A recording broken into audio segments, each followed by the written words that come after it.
Voilà quel privilège de se dire que Dieu nous aime, d'un amour qui durera toujours. Formidable quand même.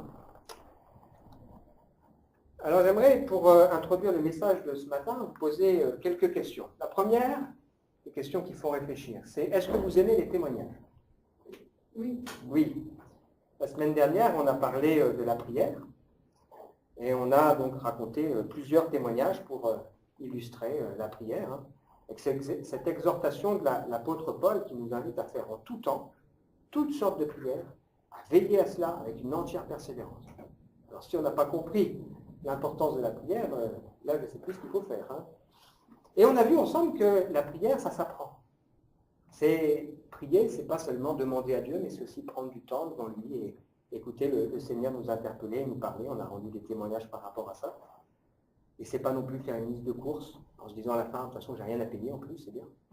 Mais c'est aussi écouter ce que le Seigneur veut nous enseigner. Et les témoignages, c'est vrai, ils sont là pour nous permettre de mieux comprendre ces vérités et donc de les illustrer d'une manière tout à fait pratique. Une deuxième question.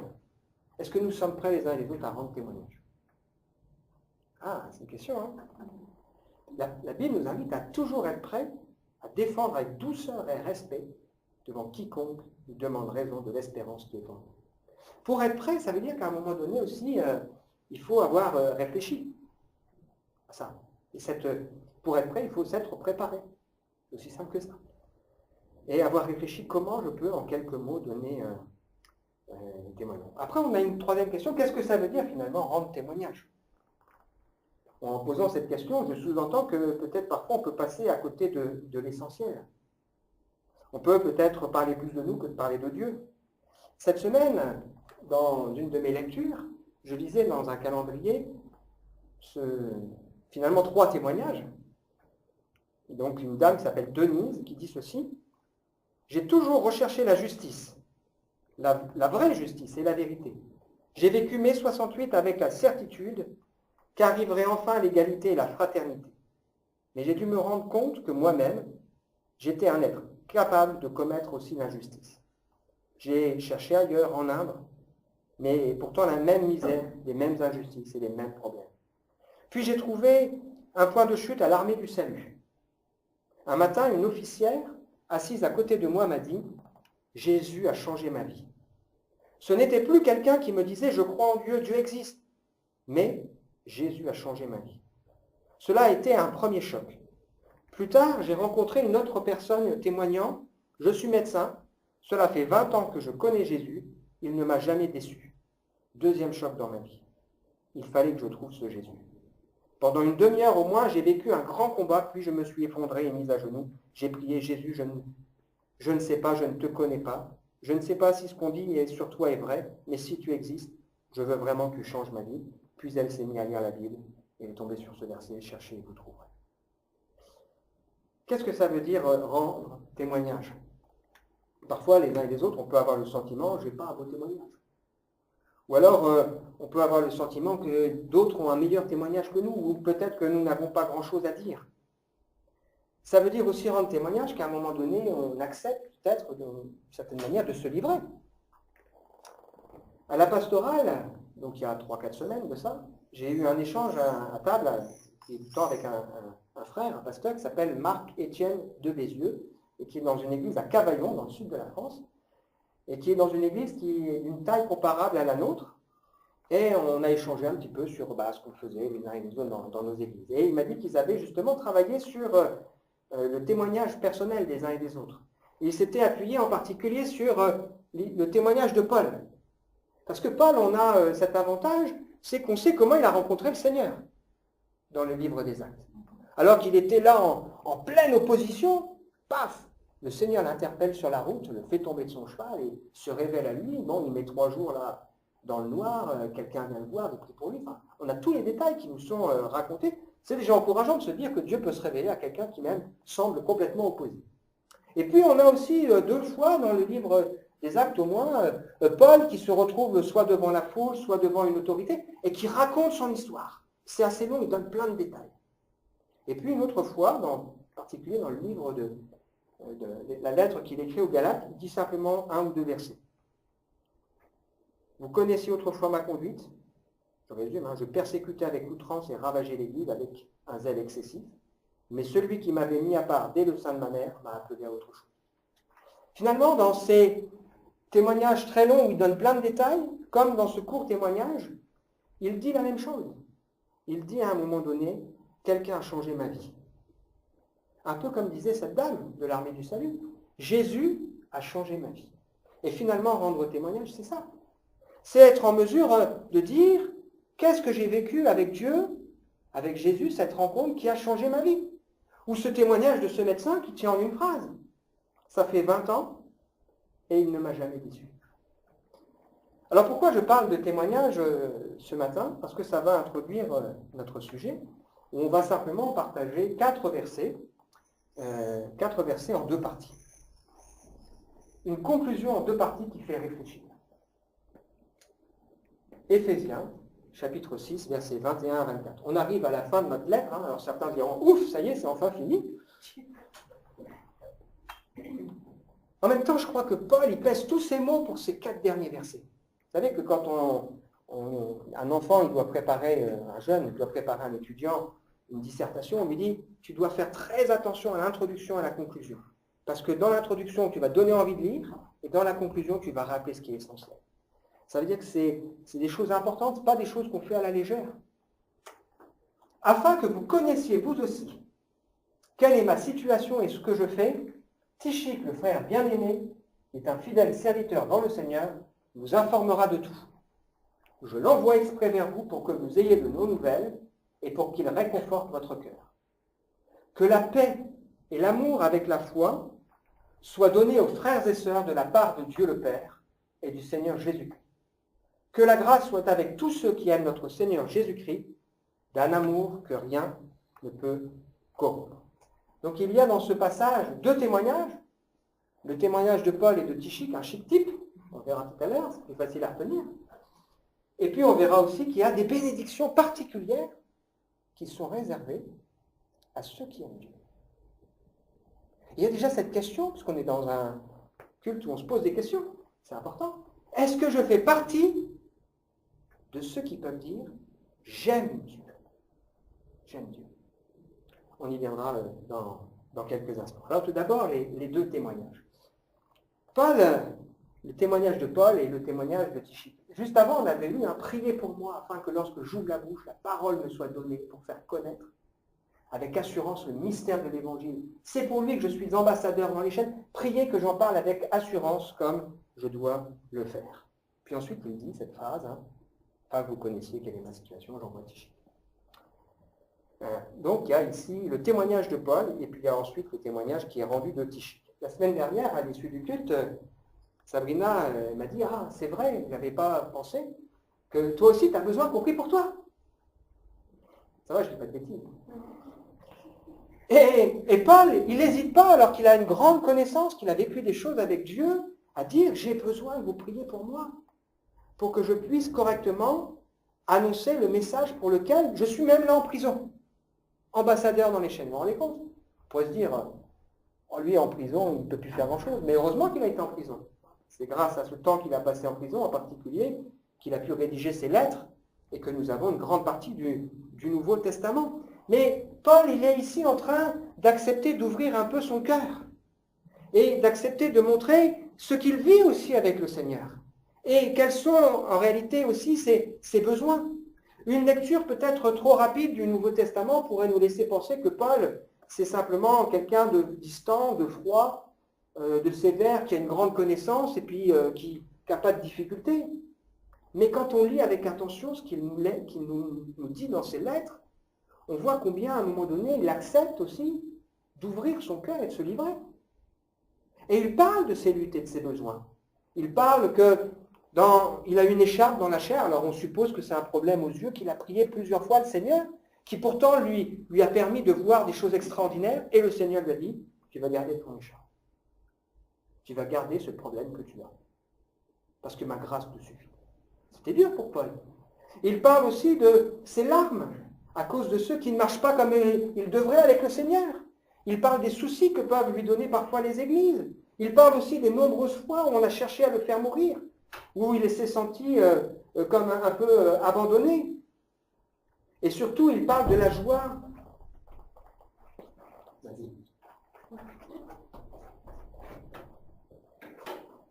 Et surtout, il parle de la joie rayonnante qu'il y a dans son cœur à cause de cette grande espérance. Et quand Paul nous dit « Réjouissez-vous dans le Seigneur », ben moi j'aime de penser que c'est un gars qui a rencontré bien des difficultés qui nous dit ça. Parce que si c'était quelqu'un qui avait une vie facile, on dirait « Bah oui, mais tu n'es pas à ma place et tu ne comprends pas ce que je dis ».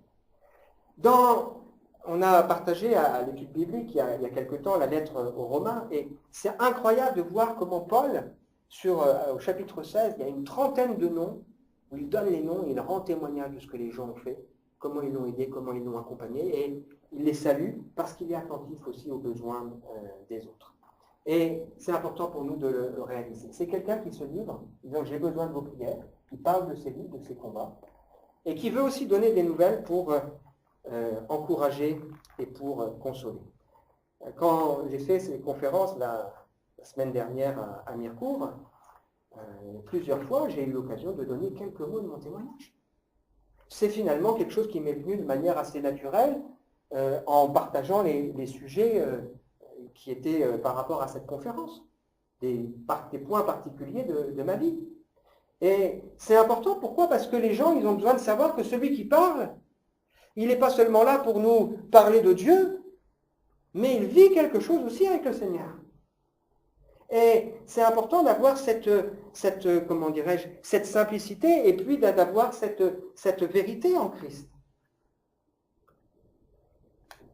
Alors je vais vous donner quelques mots de mon témoignage. Voilà.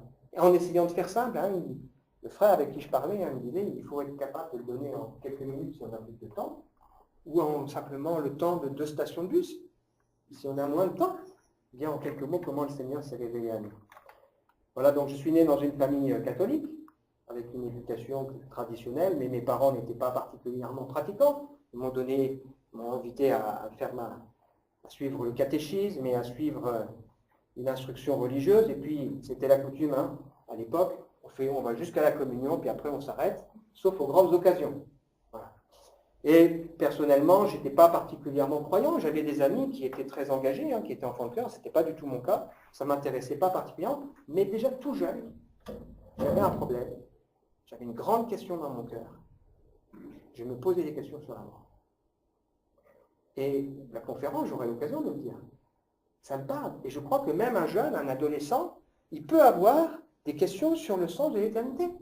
Et mes parents n'étaient pas capables de me convaincre sur ce qu'il y avait après. Alors quand on n'a pas de conviction, on est ouvert un peu à toutes sortes de choses. Jusqu'au jour où un monsieur est venu racheter le magasin de ma grand-mère, il était coiffeur, et cet homme était chrétien, et il respirait la joie de vivre. On l'entendait qui chantait, qui rayonnait. Voilà. Et on a noué quelques contacts avec lui, et il a eu l'occasion de nous raconter lui aussi son témoignage.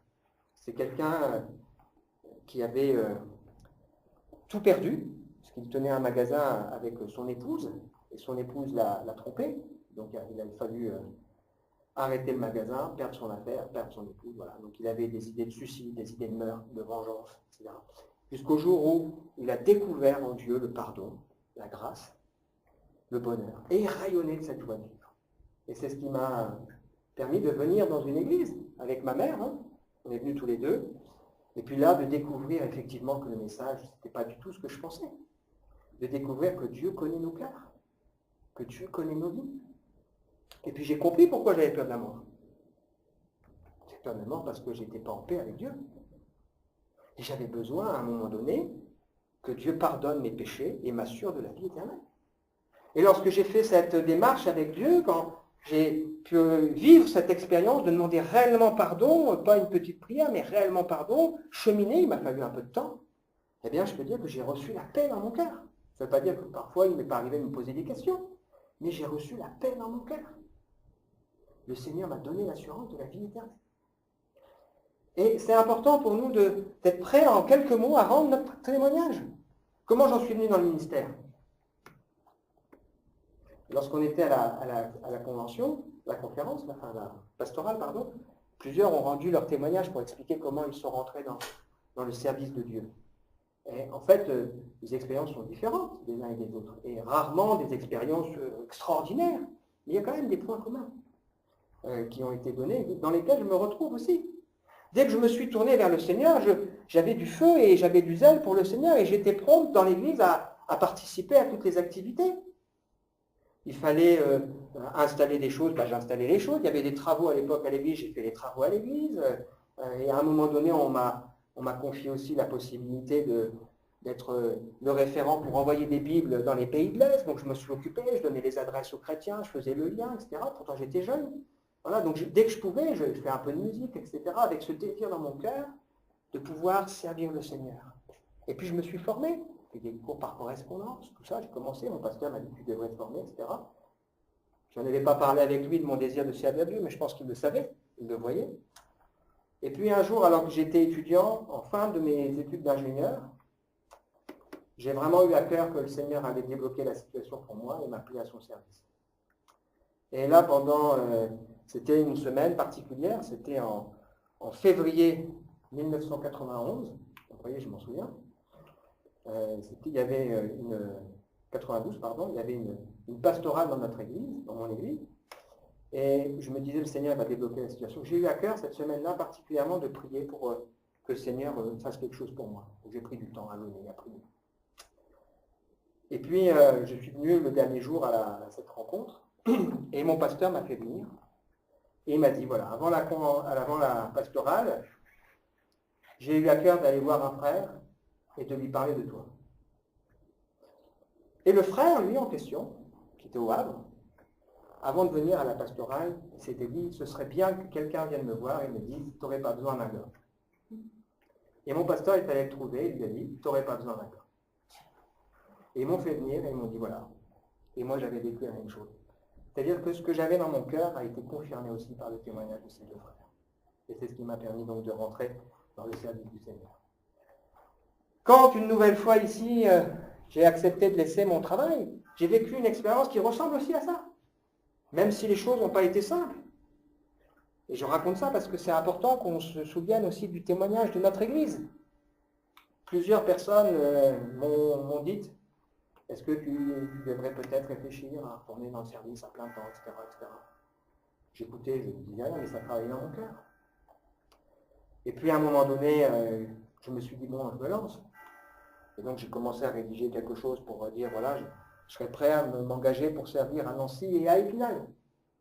Et au moment où j'ai donné cette lettre, il y avait à Nancy, il y avait donc aussi une rencontre de notre association d'église, et il y avait en particulier Thierry Uzer et Étienne Gros-Renaud qui ont prié pour les églises.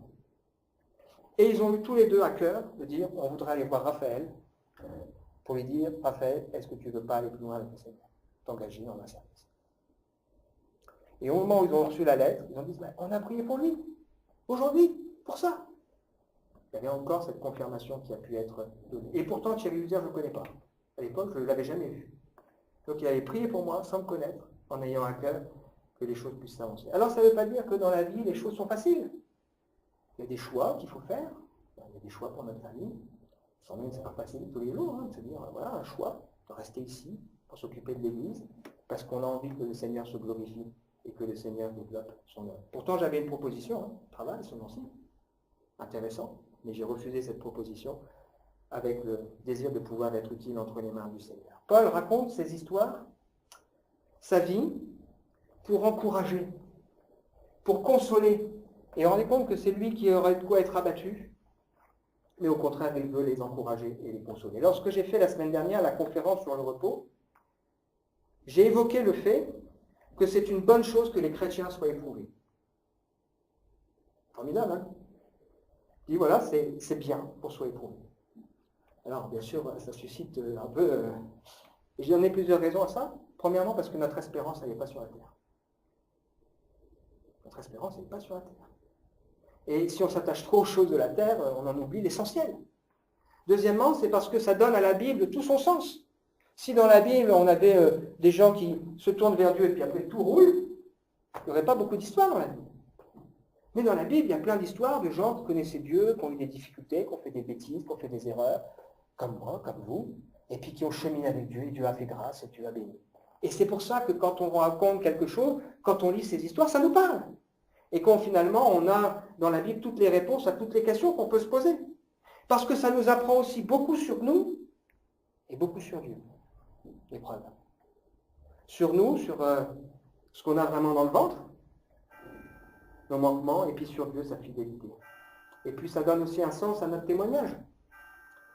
Combien de frères et sœurs ont pu rendre témoignage dans la maladie parce qu'eux-mêmes ont été malades et ont vu la main de Dieu dans leur vie. Joël Attia, combien de fois il a pu accompagner des familles dans un deuil d'enfants alors que lui-même avait connu ça. Et ça donnait un sens à son témoignage.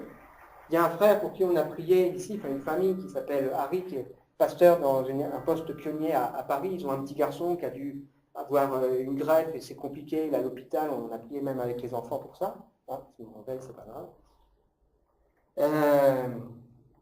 On pourrait se dire, mais pourquoi? Et depuis qu'il est là-bas, de nombreuses fois, il a eu l'occasion de rendre témoignage à des personnes et de les accompagner. Et le Seigneur a béni ce témoignage, ce temps particulier. Eric, qui est attaché à ce frère suédois, voilà, il rend aussi ce témoignage que même après sa maladie, il marche avec le Seigneur et c'est quelque chose de formidable. Alors, ça s'est éteint, donc on va faire ça, c'est pas grave. Ça s'est mis en veille. La deuxième partie, c'est le témoignage de Tychik, ce chic type. Alors on sait peu de choses sur lui, mais ce que Paul dit de lui est intéressant. Il dit que c'est un bien-aimé, que c'est un fidèle ministre et que c'est un frère dans le Seigneur. Dans la Bible, on sait que sans doute ce frère a été un des chrétiens d'Asie, d'une église d'Asie. Donc plusieurs fois, le Seigneur, Paul lui a confié la transmission de lettres, donc il l'a fait à Éphèse, c'est ce qu'on vient de voir, et il l'a fait aussi pour l'église de Colosse. Il faut savoir qu'à l'époque, envoyer une lettre, c'était quand même particulier, parce qu'on avait peur que la lettre soit perdue, on avait peur que cette lettre soit indiscrètement ouverte ou qu'elle soit interceptée par quelqu'un à qui elle n'était pas destinée. Et Paul dit, ce qui compte de cet homme Tychik, c'est ce qu'il est dans le Seigneur.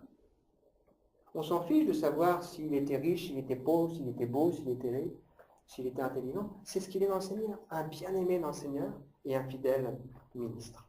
Deuxième partie, c'est le privilège qui est donné à ceux qui aiment Dieu. Que la paix et l'amour avec la foi soient donnés aux frères et sœurs de la part de Dieu le Père et du Seigneur Jésus-Christ. Que la grâce soit avec tous ceux qui aiment notre Seigneur Jésus-Christ, d'un amour que rien ne peut corrompre, ou d'un amour inaltérable.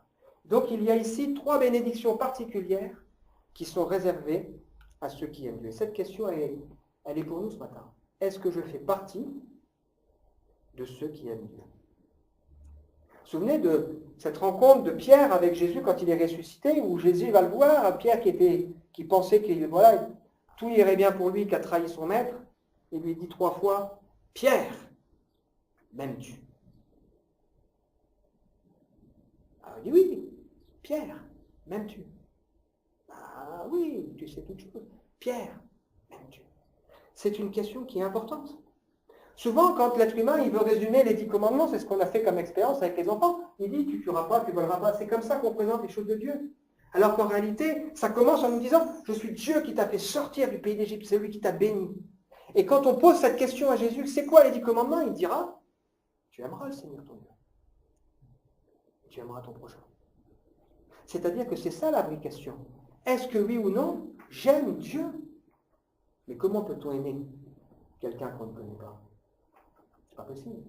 Cette semaine, j'ai vécu quelque chose d'amusant avec Théophile. Un matin, on était en train de déjeuner tous les deux, et il me dit, papa, moi je t'aime quand tu t'occupes de moi. Je dis, ah bon? Et tu voudrais que moi je te dise la même chose? Je t'aime quand tu es gentil? Que je t'aime quand tu fais ce que je te demande? Ou est-ce que tu préfères que je te dise je t'aime même quand tu n'es pas gentil et même quand tu ne fais pas ce que je te demande? Il dit, ouais, c'est ce que tu dis. C'est-à-dire, là c'est ce que tu dis, je veux que tu m'aimes tout le temps. Voilà.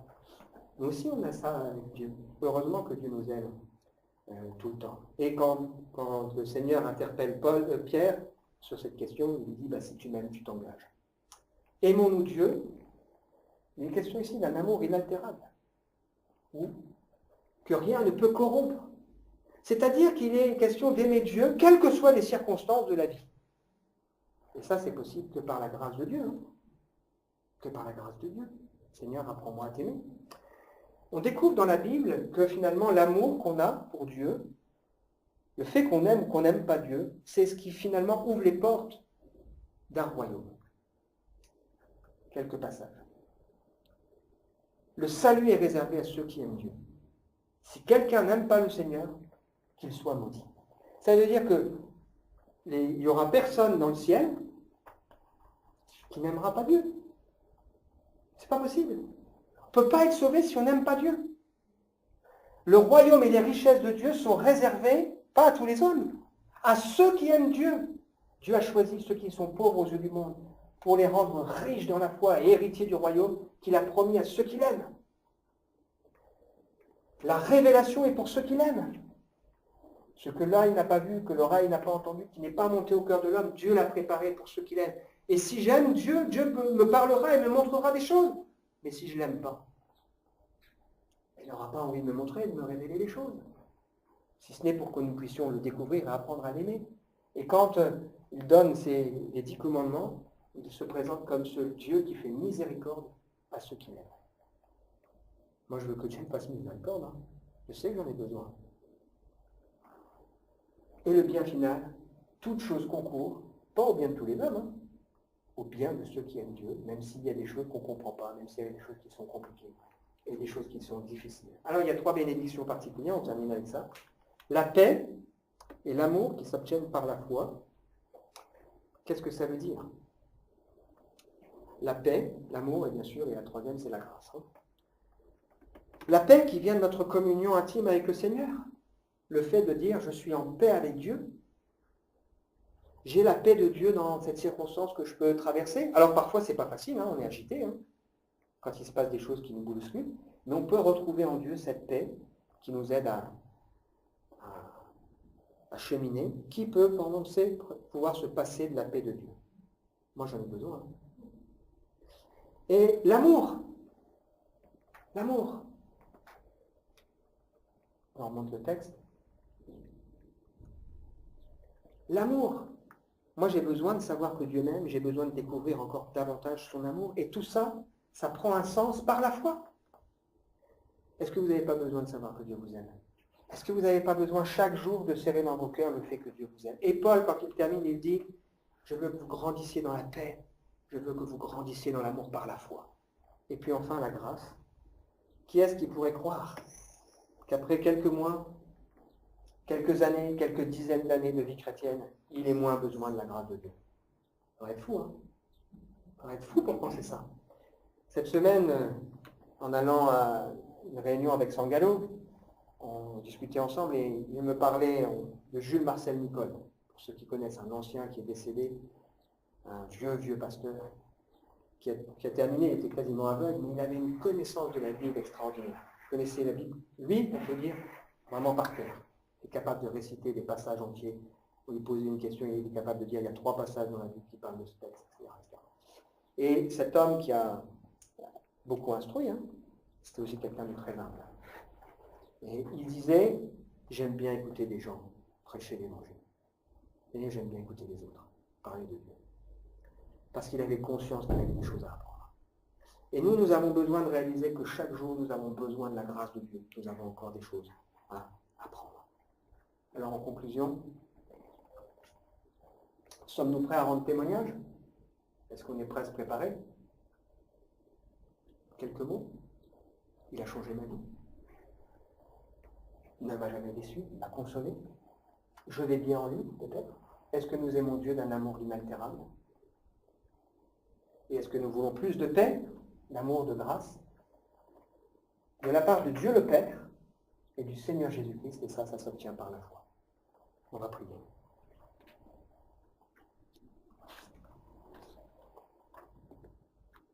On veut te remercier, Seigneur, pour ce que nous avons partagé ensemble ce matin, ce passage extraordinaire où Paul nous rappelle que lui-même a besoin qu'on prie pour lui, mais en même temps il a ce désir d'être un encouragement pour les autres.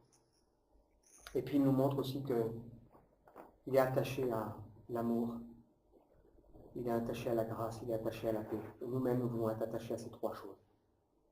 Tu nous rappelles aussi, Seigneur, que ce qui compte, c'est notre amour pour toi. Et sans doute que ce matin, tu nous invites à sonder nos cœurs pour nous poser cette question. Est-ce que oui ou non j'aime Dieu, le Père?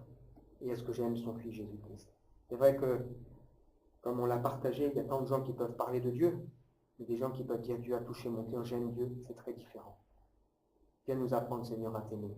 Et viens nous conduire dans tes voies et dans ta vérité. Amen. Amen.